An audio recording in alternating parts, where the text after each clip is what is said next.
Good morning everyone! Welcome po at nagbabalik na naman tayo sa third episode na po tayo ng ating every Monday from 10 a.m. onwards na online show about leadership and management. We dubbed the LeaGership 101, thoughts on becoming a complete package supervisor or manager. Happy Monday po sa inyong lahat, or as I always call it, Happy Yaman Day. Yaman hindi po sa kaperahan kung hindi sa kaisipan, sa ating kakayahan, sa kagalingan, sa kahusayan, sa ating kapusuan. Kapusuan, meron ba salitang ganun? Anyways, ito po ang inyong lingkod, Mentor Myron Santa Ana, the corporate EnterTrainer and soft skills guru. At handa na naman po ang inyong lingkod. Talaga namang kita nyo naman, di ba? Nakikita at nararamdaman nyo naman kung gaano tayo ka-enthusiastic to share a different, kind of knowledge or wisdom sa araw na ito.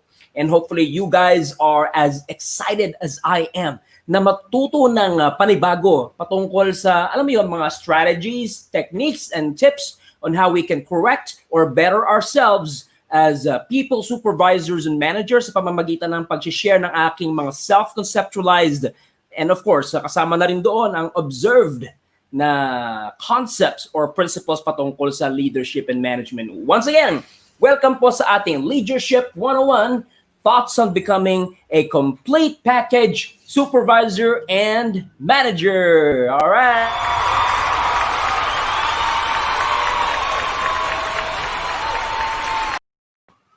Of course, bago tayo magsimula, syempre kailangan batiin muna natin ang lahat ng mga nanonood right now sa ating mga Facebook pages. So ito po ay pinapakita ng live.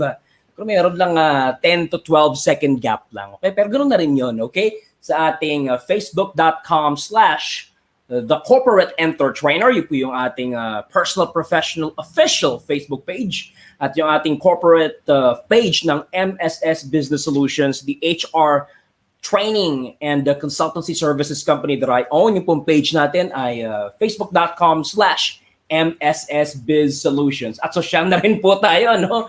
Kasi ito po ay being shown to you simultaneously on our YouTube channels, youtube.com/Mentor Myron Santa Ana.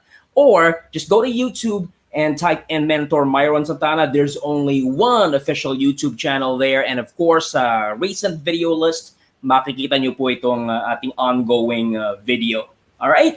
So may nakikita na po ako mga nanonood. Maraming salamat po sa inyong pagtangkilik. Sana ang simula ng inyong Lunes ay napakaganda at kayo po syempre ay mayroong gana na simulang ipagpatuloy ang pagkamit ng inyong mga pangarap sa buhay.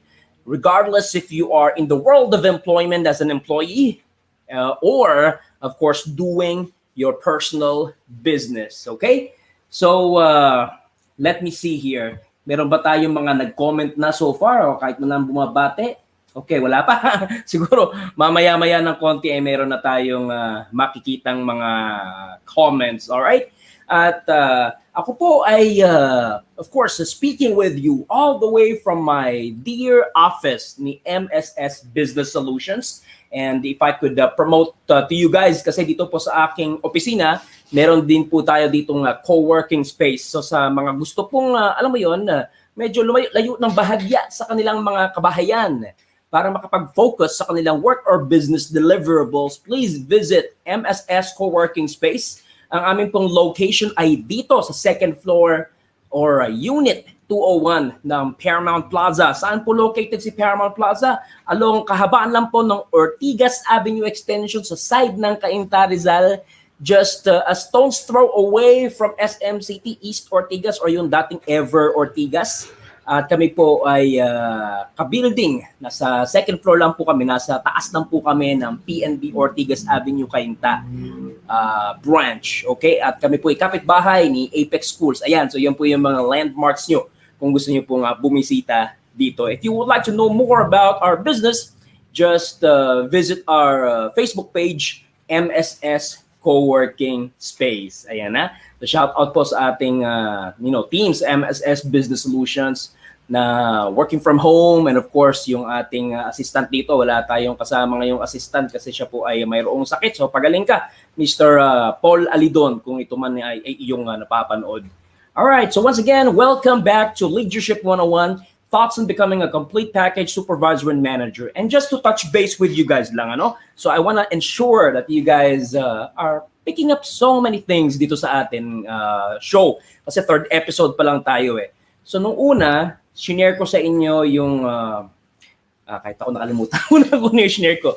Alright, anyways, so we are gonna go through the E's of leadership and management success. So these are verbs or action words that you guys must, possess and of course display at work so you can be effective in your job as people supervisor or manager. So nagsimula tayo sa educate. So yun yung E-word natin para sa knowledge, di ba? Knowledge meaning pertaining to what they ought to know and how much of what they ought to know they should know. Of course, nagpatuloy tayo sa equip at ngayong araw po na ito, equip pa rin tayo pero noong nakaraan, di ba, shinare ko sa inyo kung paano ba i-set up for success ang ating mga empleyado, di ba? Shinare ko sa inyo yung the A's of delegating or giving very clear and thorough instructions both on the side of the leader and on the side of the employees, yung recipient ng instructions or delegated task.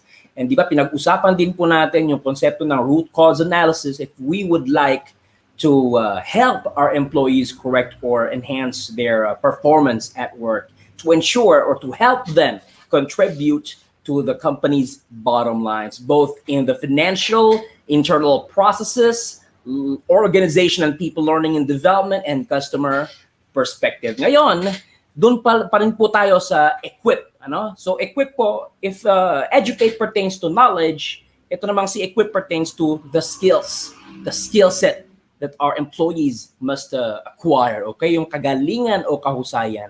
Okay? Yung ano ba ang dapat mong gawin in line with your job's duties and responsibilities at kaya mo bang gawin yun ng magaling at mahusay. So alam ko, you guys are gonna like or better appreciate yung content natin sa araw na ito. Kasi pag uusapan natin yung very important ito and this is on the leadership side, okay? Na kina-customize or pina-personalize po natin yung approach or style natin sa ating mga empleyado no matter how many or few they are. Okay? So napaka-importante po niyan kasi di ba may kasabihan na there are different strokes for different folks. So what works for person A might not work for person B or C. So dapat for each one of them, okay, kailangan talaga ay pina-personalize natin ang ating approach when it comes to our leadership style, our communication style, and or our relationship style. So preview pa lang yan, pero parang dami ko nang na-share. So let's get started, all right?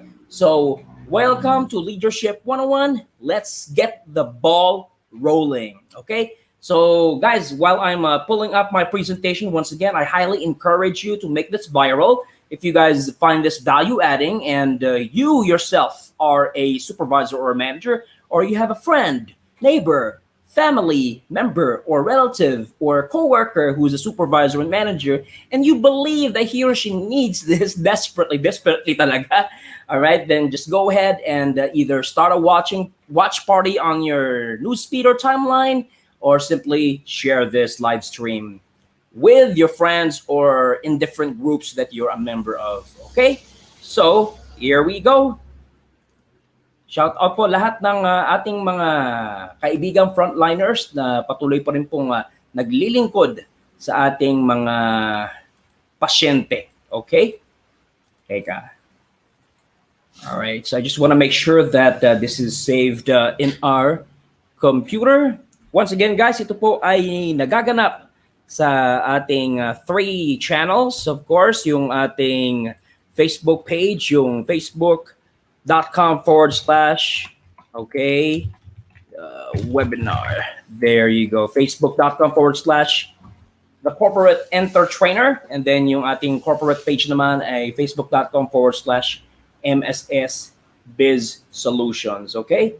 And then, syempre, nagaganap din po ito sa ating YouTube channel sa youtube.com/ mentor Myron Santa Ana.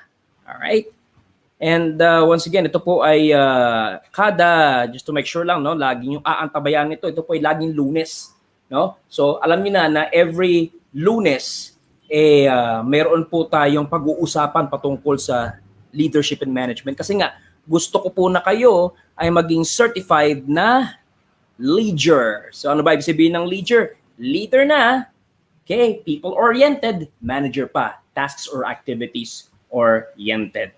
Okay? So there you go. Ayan, sa wakas, dami kong ano doon, ano? Okay, there you go. Dami kong adlib doon, ano? Yan, isa yan sa mga aspeto ng communication skills na pag-uusapan natin, di ba? So hopefully you guys are already seeing clearly yung ating PowerPoint presentation. Once again, ang pag-uusapan po natin ay sa topic ng equip, okay, pertaining to skills. There you have it. Okay, so sabi ko nga kanina, ang effective na supervisor or manager, and I remember when I was still a corporate training generalist sa BPO industry, of course, every time that a class would assign to me, okay, ako yung pinaka-gumaganap na supervisor and manager nila. And then, this is one of the things that I had observed back then, na talagang hindi pwedeng pag-isahin mo yung approach or estilo mo sa mga tao mo eh. Dapat talaga iba-iba. Kasi yan ay iba-ibang tao, iba-ibang gender, iba't ibang age, iba't ibang work experience, iba't ibang life experiences. So it's important that, as you can see here, there is leadership and management approach customization. Okay? So just say it after me. Leadership and management approach customization. All right. So dito pag-uusapan natin yung importansya na dapat talaga we know or better know about deeply yung kalakasan, yung mga positibong aspeto ng pagkatao at pagiging empleyado ng mga tao natin. Okay? And then syempre, on the other hand, yung opposite, yung kanilang, well, of course, let me share this with you. No? Isa rin to sa mga pag-uusapan natin sa ating communicate. All right? And that is every Wednesday if I'm not mistaken. So ako, never ko nang ginagamit yung yung salitang weakness kasi para sa akin napaka-negative na tingnan or pakinggan yung weakness, parang kakulangan, di ba? So if we're talking about areas that a person needs to work on, then tawagin na lang natin areas for improvement or AFI in short, or areas of opportunities or AOO. Okay? So pag-uusapan natin yan. And then pangalawa, yan. Ito yung pinaka-core talaga nitong ating leadership concept for today, yung styles or approaches. So, what would be the style for this person? What would be the style on the other end for this other person? So, pag-uusapan natin. Okay? Ayan na. So, let's get started. Strengths and areas for improvement. Okay. So, importante talaga na isa sa mga issues or concerns, So, marami talaga, marami if not all of our friends, supervisors, and managers, alam nila kailangan nilang i-customize yung kanilang approach or style sa mga tao nila. Pero ang laging nagiging excuse or alibi, naku, Mentor Myron, dami ko nang ginagawa. Hindi na nga ako magkanda-ugaga eh. From start to finish of my shift. Tapos, pahahanapin mo pa ako ng quality time para i-customize ko yung approach or style ko sa mga tao ko. Right? Diba? Pag-aralan natin nung nakaraan na, there's no such thing as time management. Well, what I believe in personally instead is self-management, di ba?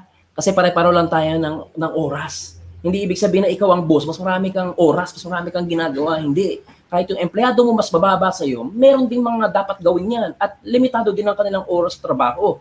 Alright? So, importante talaga na may customization. Hanapan mo ng oras.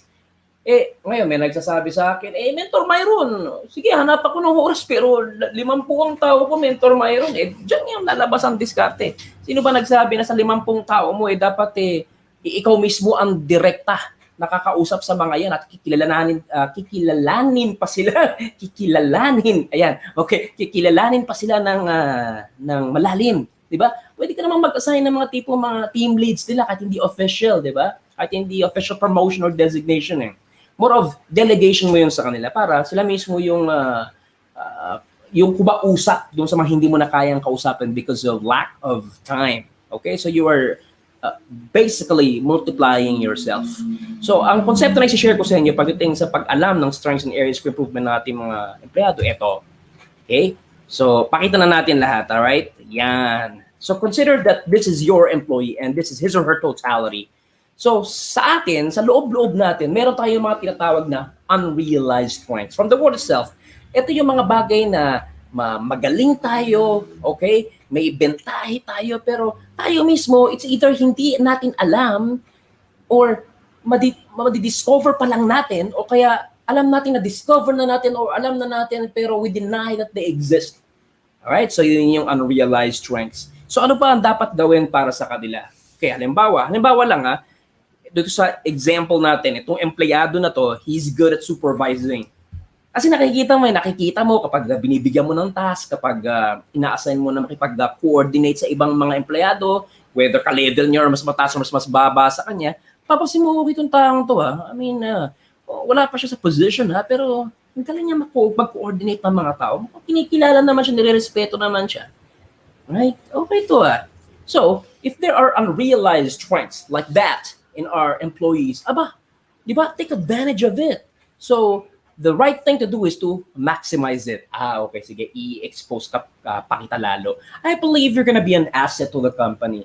Kaya i-incorporate natin yan sa personal development plan mo dito sa loob. Hopefully you agree, right? Kaya merong hopefully you agree kasi alam mo yon, hindi lahat ng empleyado kahit kinakitaan mo ng galing sa pagsusupervise or pagli-lead ng tao, gustong ma-promote. Yung iba kasi medyo hindi medyo talagang sobra, right? Takot sila sa responsibilidad na kaakibat ng taong umaakyat ng level Alright? Na-appreciate na yung pagtaas ng sweldo. Sino bang hindi mag-appreciate sa pagtaas ng sweldo? Pera yan, di ba? Wala akong nakilalang tao na, ayoko sa pera. Right? I hate money. I don't need money. I'm okay by myself. Wala naman siguro gano'n, di ba? So, sige, kung ayaw mo ng pera, akin ang lahat ng pera mo, mas kailangan ko yan, lalo na yung pandemic. Alright? It's not about the money or the salary. It's about the responsibilities. Merong hesitation, if not total fear. Okay? So, pero kung sakasakali naman, natanggapin niya, okay, merong magandang dagdag na asset sa grupo. Hindi ba? So, yun yung unrealized strengths. And then, of course, on the other hand, meron naman tayong mga realized strengths. So, kabaliktaran lang. Alam nilang magaling sila doon. Di mo na kailangang i-remind sila. Oo, boss, alam ko, yan ang expertise ko. Yan ang experience ko. Diyan ako malupit. Right? Pro ako dyan. Noob ka lang dyan. Gaming. Okay, so realized strengths. So halimbawa, dito sa example natin, he's good at managing themselves, utilizing time, and prioritizing. So ito yung isang bagay na he or she's proud of, na pagdating sa self or activities management ay talagang lamang na lamang siya. So pag sa mga ganyang bagay, okay. So it's either, kaya nga marshal or lead, it's either you become my assistant in promoting that. You're gonna be my ambassador, all right? I'm gonna utilize you to also infect, positively though, your co-employees with such an ability of being able to manage your time, or rather yourself and your activities. So yan, hindi ba? So talagang mas na-maximize natin yung pagkakaiba-iba ng ating mga employees. Alright?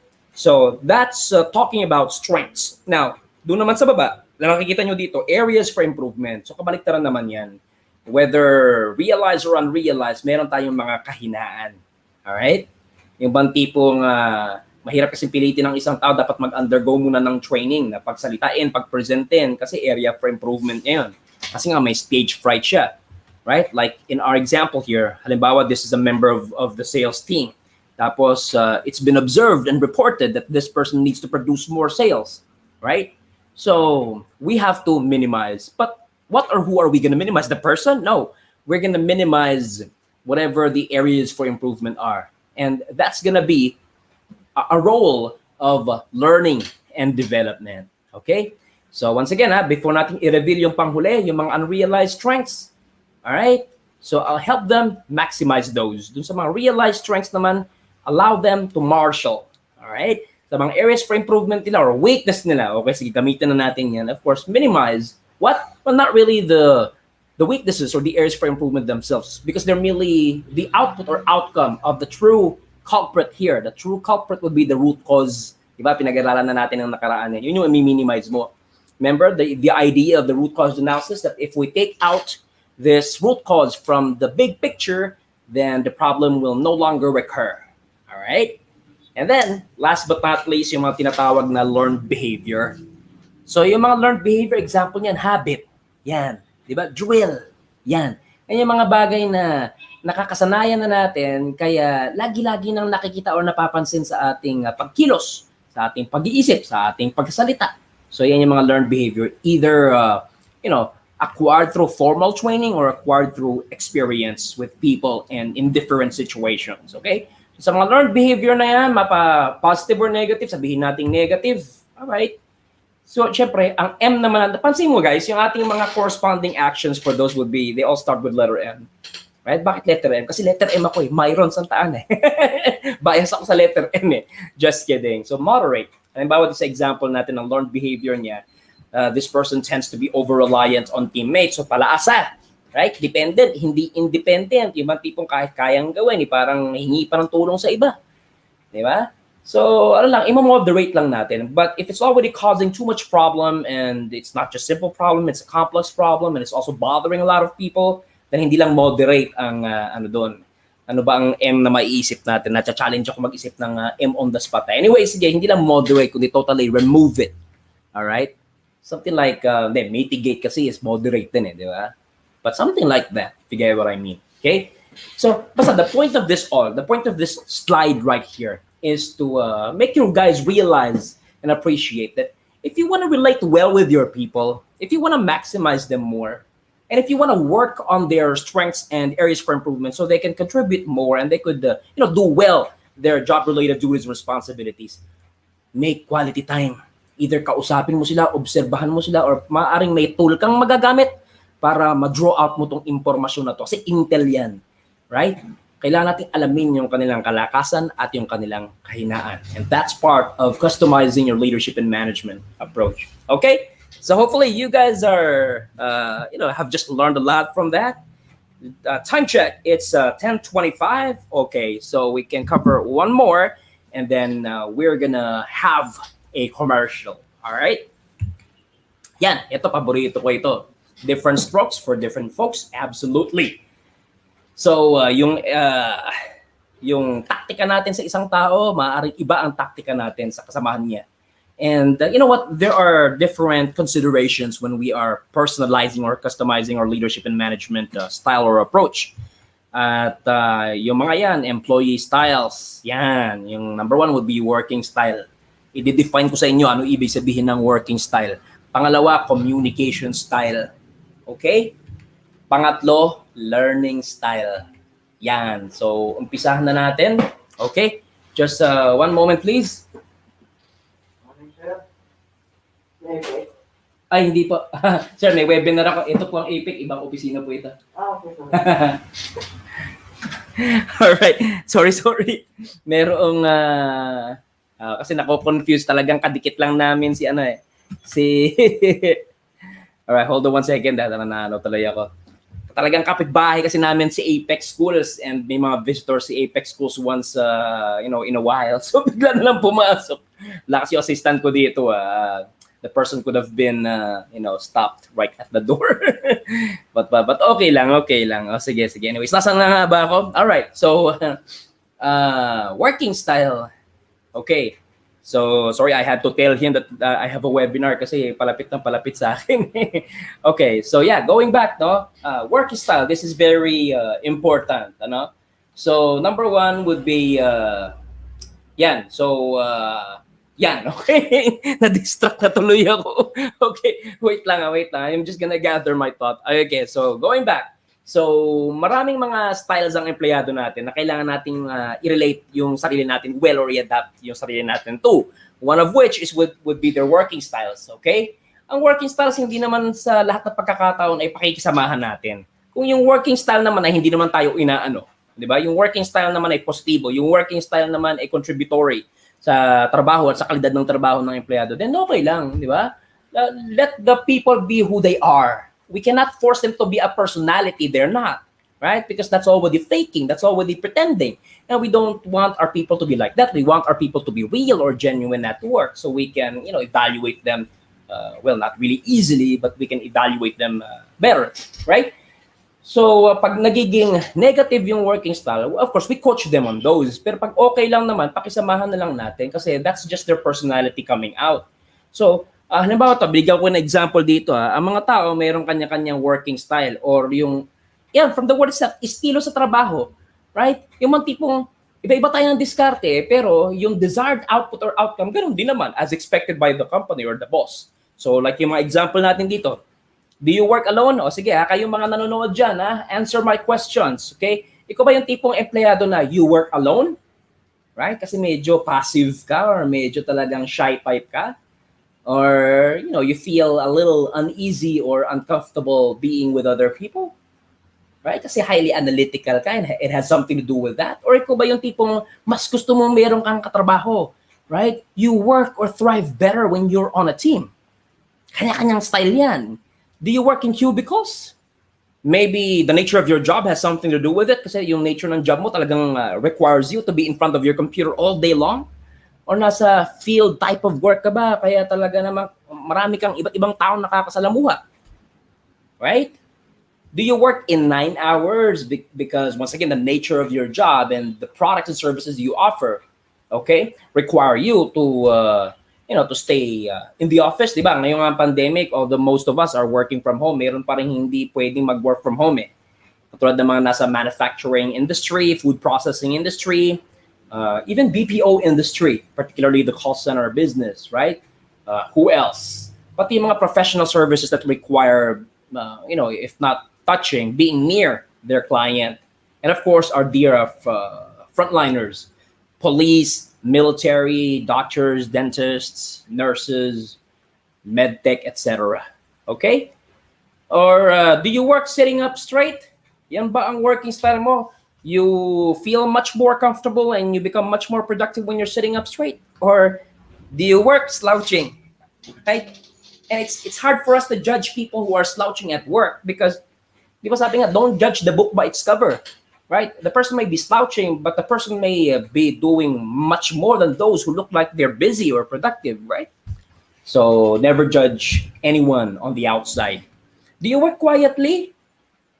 Right? Mas nakakapag-isip ka ng maayos kapag tahimik ang kapaligiran, hindi ka rin nagsasalita, hindi ka rin kinakausap? Or do you work better while chatting?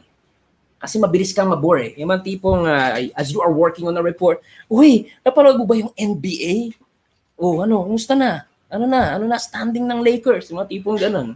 Uy, napanood mo ba yung bagong trending ngayon sa Netflix? Di ba? Okay lang sana kung hindi ka distracted. As you are chatting, syempre patuloy pa rin kumikilo sa mga kamay, patuloy pa rin nag-iisip, at syempre umuusad yung trabaho. Hindi yung totally nagiging distraction siya. Okay? Do you work using gadgets?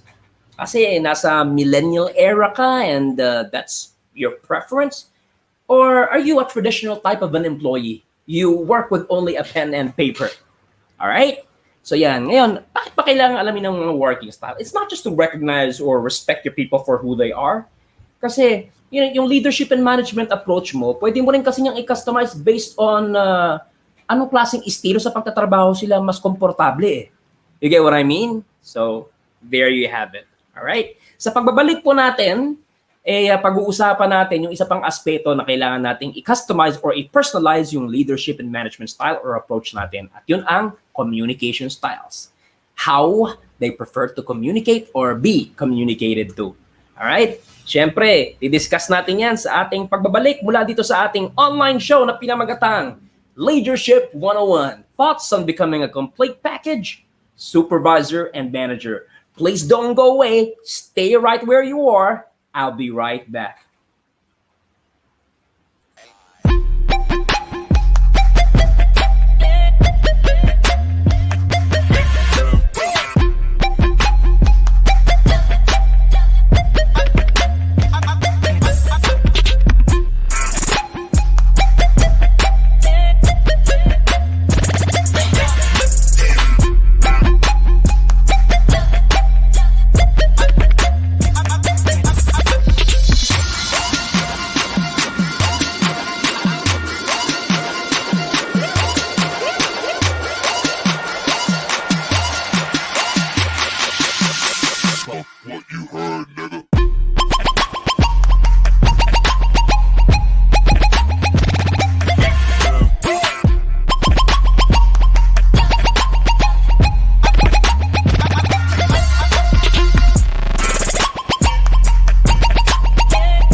All right.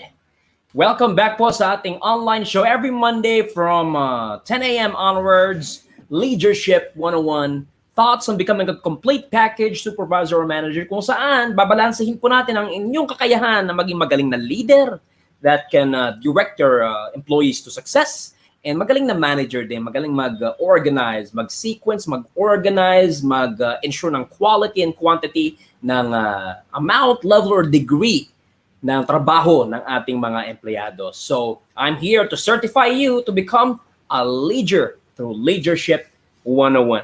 Okay?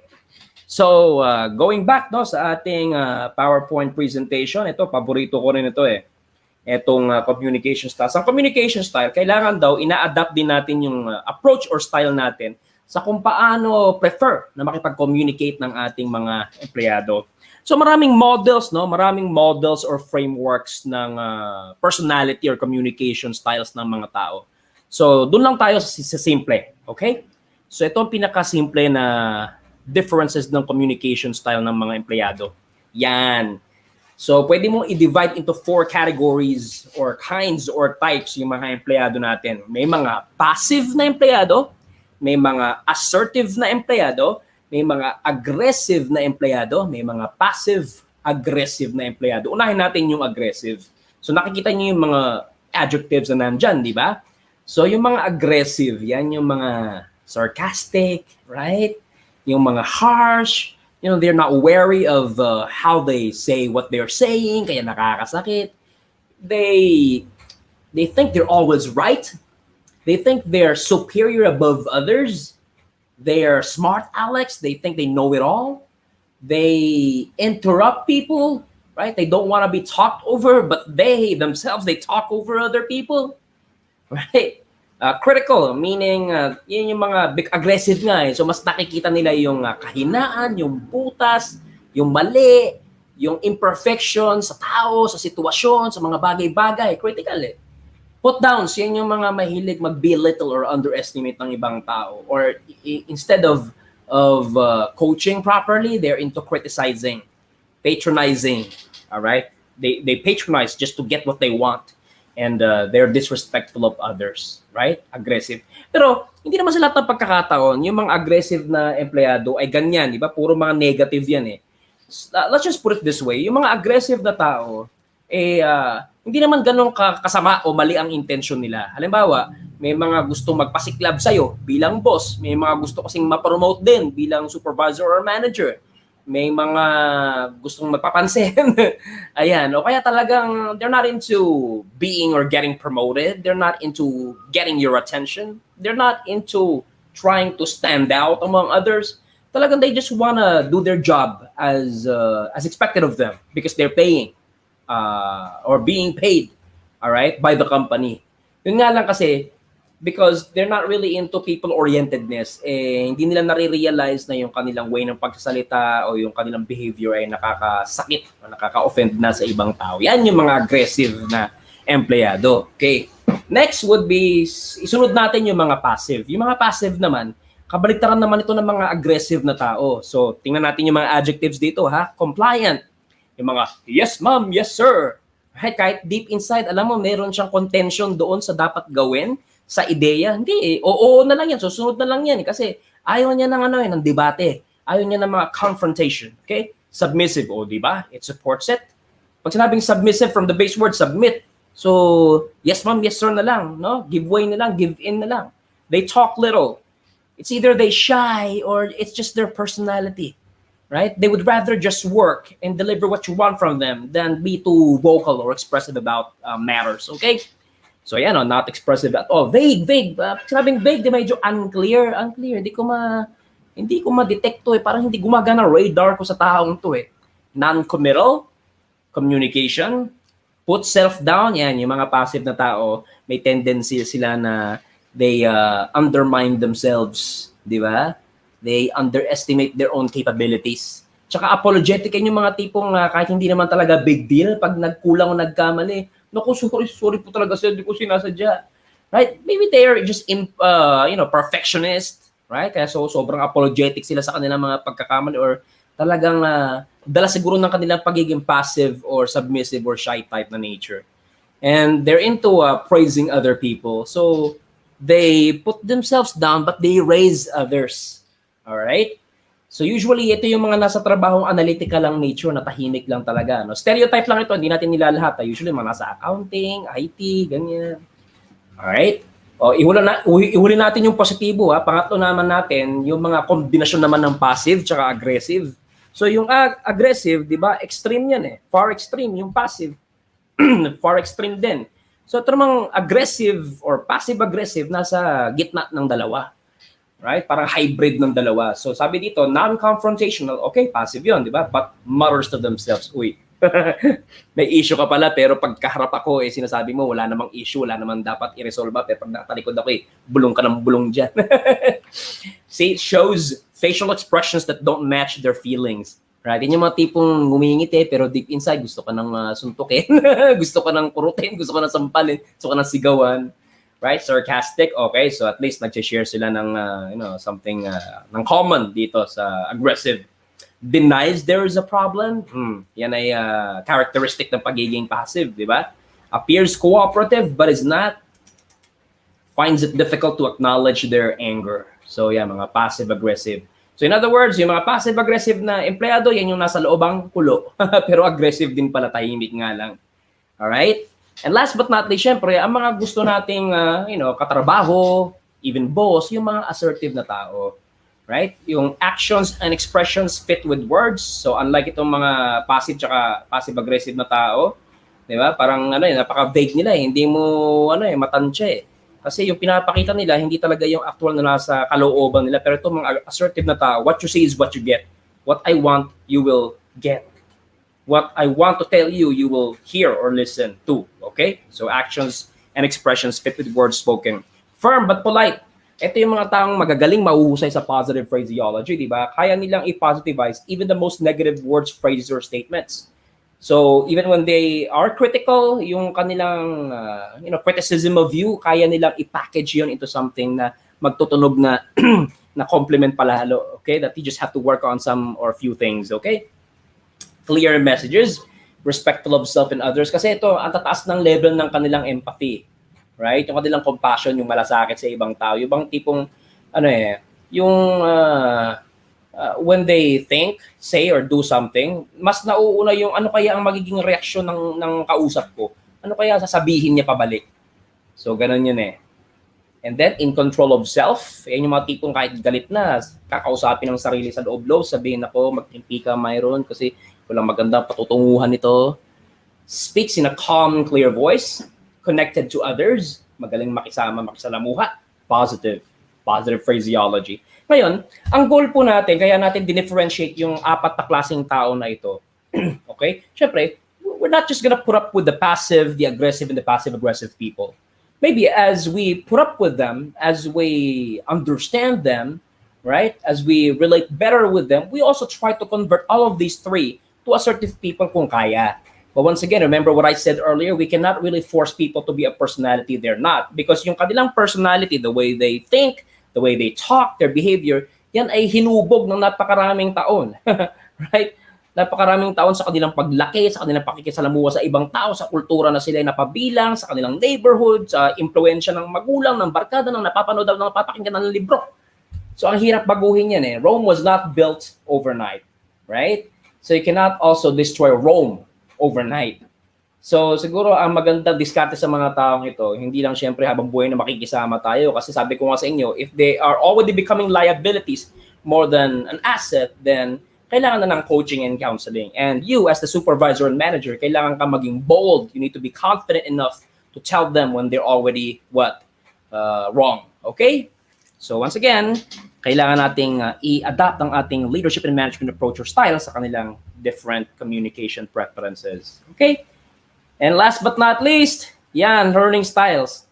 Kung ang mga empleyado may iba't ibang diskarte sa trabaho, may iba't ibang pamamaraan ng pakikipag-usap, meron din po silang iba't ibang pamamaraan ng pagkakatuto.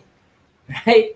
And shout out sa lahat ng training and development practitioners dyan kasi hindi lang para to sa supervisors and managers, para sa inyo din. Dapat alam nyo rin ito. So learning styles, yan. Dapat daw inaalam natin ito. Ang pinakasikat na model on learning styles would be care of Mr. Neil Fleming. Buhay pa rin ata ito. Google nyo na lang kung hindi na. Alright? So, but I'm pretty sure buhay pa siya. So, si Mr. Neil Fleming, siya po ang nag-imbento ng, originally it was VAC. Visual, oral, or auditory and kinesthetic lang. Tapos, inihiwalay niya yung reading and writing, naging VARC. Okay? So, ano ba sabihin ng VARC? VARC pertains to the learning styles that we need to distinguish between or among our employees so that we can, relate with or to them better. So, yung mga visual na tao, katulad ng nakalagay dito, sila daw ay mas natututo ng magaling or maayos kapag nakikita nila or napipicture nila yung tinuturo mo sa kanila. So, ang approach ng supervisor and manager dan, magpakita ka raw ng mga graphical representation. Di ba parang sa basketball, di ba? Yung coach nagdadala ng maliit na whiteboard tapos nagdo-drawing siya using marker, may mga bilog-bilog siyang magnet, di ba? So, doon niya pinapa-visualize sa kanyang mga players kung paano ang kanilang strategy, yung next play. So, ganun din. Lalo sa training and development, di ba? Pag napag-alaman mong visual yung mga trainees mo, so kailangan mahilig kang magsulat, mahilig kang mag-drawing, yung PowerPoint presentation, hindi lang puro text, may images din, may videos ka rin. Yan. Kasi nga visual. Alright? Next would be oral or otherwise known as auditory learners. They learn best by hearing and listening, particularly listening. Kasi ang hearing, bodily function lang naman yan, naririnig mo di ba? Pero ang question dito is, nakikinig ka ba or hindi? So hopefully kayo guys, nakikinig kayo, hindi lang kayo nanonood Okay, so ang approach sa kanila, let them hear or listen to what they ought to learn. So they learn best by hearing or listening. So ito yung mga tao, hindi naman natin sinasabing hindi na nila kailangan ng visual aids. Right? Pero sinasabi lang natin may visual aid or wala, matututo yung mga yan. Basta sa iyong pagsalita, kailangan malakas ang boses mo, malinaw, at yung word choice mo maayos, representative of your thoughts, and of course, you're able to express yourself clearly. Okay? And then meron naman mga, kung napapansin nyo, lalong-lalo sa training and development, meron ka mga napapansin na mga trainees na mahilig mag-jot down, mahilig silang mag-note-taking, di ba? So kaya yun yung pag nagpapabasa ka ng content ng slides mo, talagang sila yung mga taas ng taas.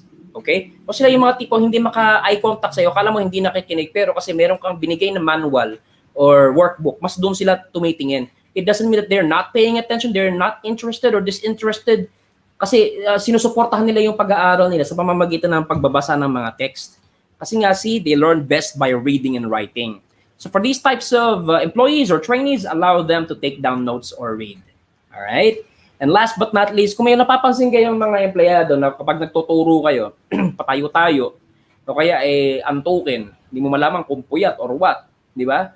O kaya naman yung bang tipong, basta nakikita mo sa facial expressions and body language na parang may gusto nilang gawin.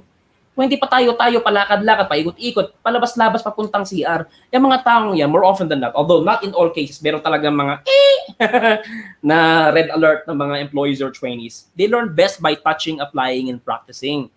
Kasi nabobore sila sa mga learning experiences na walang roleplay, walang simulation, kasi they learn best by touching by applying and practicing. So let them be engaged in a roleplay or a simulation or in a group activity that requires them to move around, to talk, right? Or if you're training them on a skill, you have to demonstrate it yourself first. Show it yourself first before you let them replicate. So let them experience what they need to apply at work. All right? So ito, merong downloadable na pwede niyong hanapin sa internet kung kayo ay nakikurious kung ano ang iyong dominant na learning style among the 4 of those. So hanapin niyo lang. Hindi na to updated kasi VAC pa to So hanapin niyo lang VARC Learning Style Questionnaire. Okay? And then of course, syempre, importante yung talent development plan. Ito, preview lang po ang ibibigay ko dito because we don't have much time left. Sa talent development plan, simple lang yan. Di ba, kung naalala nyo, nag-conduct tayo ng root cause analysis para malaman kung ano ang sanhi o punot dulo ng underperformance or non-performance ng ating mga empleyado. Tapos afterwards, syempre, madidetermine natin kung ano ang epektibong intervention. Di ba? So sa talent development plan, dyan mo yan marireflect kung ano ang action plan mo para sa mga empleyado or mga empleyado na yon. So ito, pag-uusapan siguro natin pwede, no? Sa the EnterTrainer. How do we determine the right learning and development interventions? So meron akong self-conceptualized na IMPACT. IMPACT is an acronym that represents the procedures that you have to go through. So yan yon. So kung gusto niyo pong matutunan ito, pwede ko itong i-discuss sa ating the EnterTrainer. how to be, or rather, everything you need to know about learning and development. So, lagi po kayong mag-aabang ng mga advisory natin sa ating Facebook page, Facebook.com/ The Corporate EnterTrainer. At syempre yung ating corporate page, yung Facebook.com/MSS Biz Solutions. Kasi i-announce ko kung kailan po ang next episode ng EnterTrain the EnterTrainer. Yan, pwede natin pag-usapan niya kung mabibitin kayo. Okay, but for now, appreciate it. Take a look at it. I initiate the partnership. M, make the need and the client's hypothesis certain. P, propose the talent development solution. A, assemble the proposed intervention. C, carry out the mutually agreed intervention. T, test the effectiveness of the intervention. And of course, as you go along, we have to monitor, evaluate, and correct, replace, or improve. So guys, bilang panapos sa ating discussion for today on Leadership 101, lagi kong sinasabi, right? Don't invest in employee training and development and you spend less. Tama nga naman, di ba?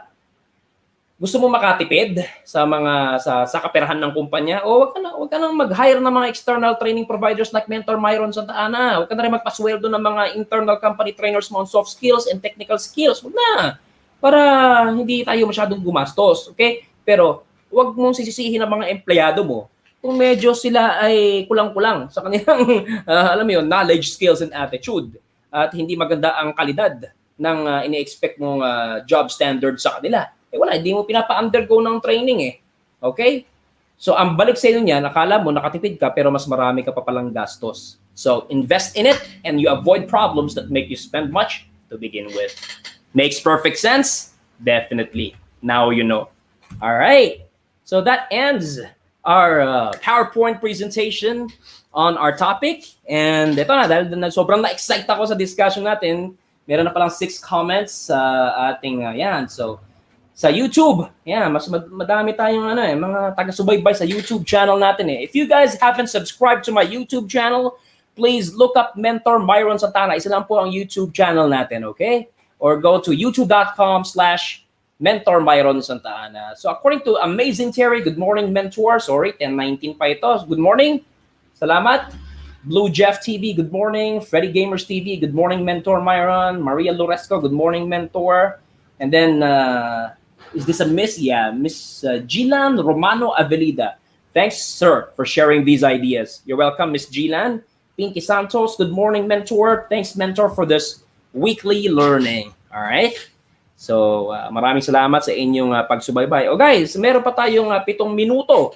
And if you guys would like to ask questions, clarify something sa mga sinabi ko, or give feedback, it doesn't matter kung positive or negative. Lagi ko nga sinasabi, we trainers love feedback as much as we want or expect our trainees to do the same. So, it doesn't bother us at all. Ahantingin na lang kita kapag na-offend ako sa feedback mo. De, joke lang. Okay, sige. So, habang naghihintay tayo ng mga katanungan at bago tayo mag-wrap up for today, then let's go for another commercial para ma-promote naman po namin ang ating serbisyo as a professional trainer, speaker, consultant, and facilitator. So once again, please don't go away. We're not over yet. I'll be right back.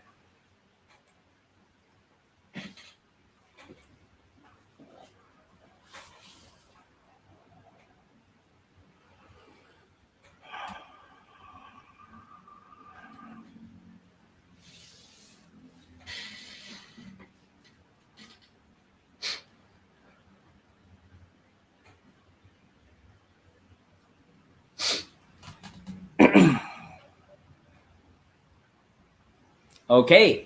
Kung nagustuhan niyo po ang aking content, ang aking estilo sa pagte-train, which I call EnterTrain, okay? At sa titingin niyo, itong trainer na ito yung trainer na dapat hinahire natin para i-correct and improve ang leadership and management competencies ng mga boss natin. Kasi talaga namang may matututunan na sila, knowledge, wisdom, attitude, nag-enjoy pa at the same time. Alright? Kung na-appreciate niyo po ako and you would like to hire me for your leadership and management programs for your employees, just contact my team at 8401-5390, all right?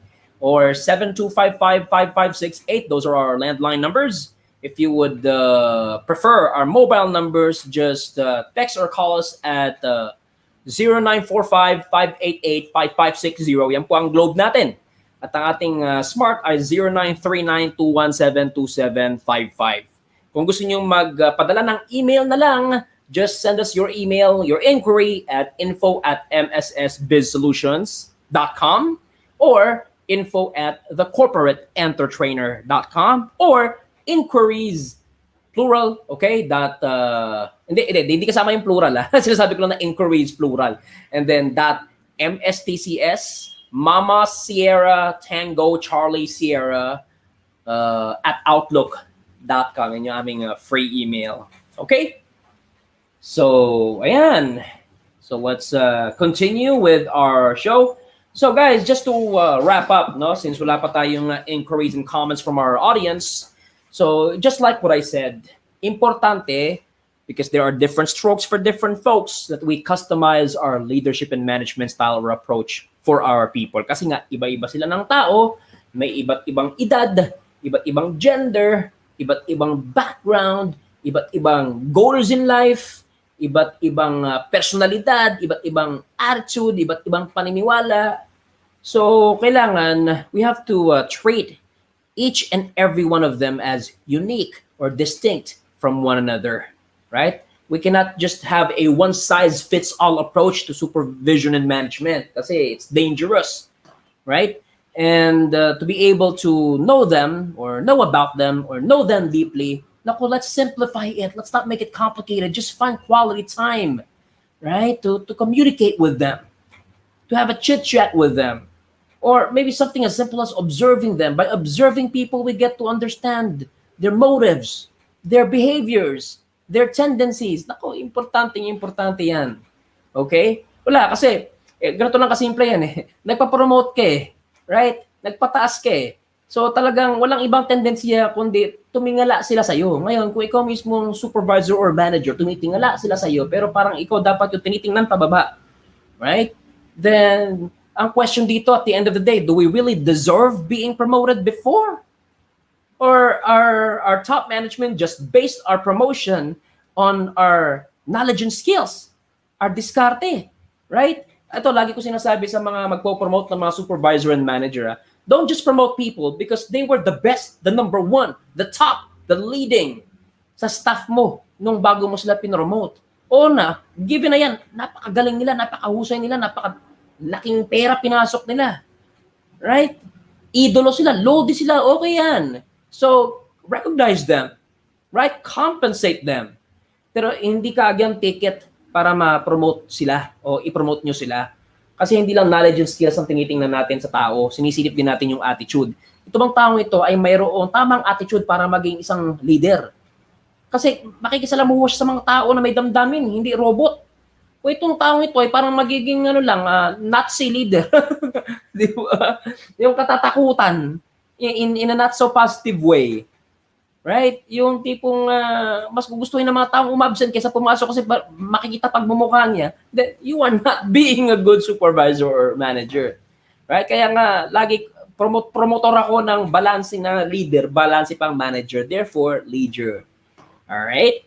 Okay, so guys, we're now down to the final minutes of our LeaGership 101 thoughts on becoming a certified leader or complete package supervisor and manager.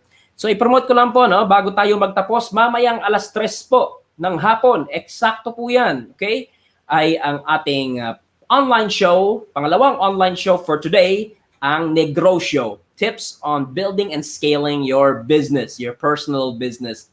At I cannot tell you yet, but I'm gonna look into my materials to see what about entrepreneurship I can share with you and you can learn from and you can apply in your own venture, okay? So, yan. Our time is up. Once again, maraming salamat po mula sa kaibuturan. Tama ba? Pagkasabi ko, kaibuturan ng aking puso. Maraming salamat po sa laging pagsubaybay sa inyong lingkod. Once again, if you haven't liked or followed me yet on Facebook, please do. If you haven't subscribed to my YouTube channel, please do. Kasi marami pa tayong mga value-adding content na i-share sa inyong lahat. For now, magpapaalam na po tayo once again. Happy Yaman Day sa inyong lahat and enjoy the rest of your day being busy and productive towards the achievement of your goal. Bye! Nandito pa ako. Wait lang. Okay. Once again, goodbye sa inyong lahat.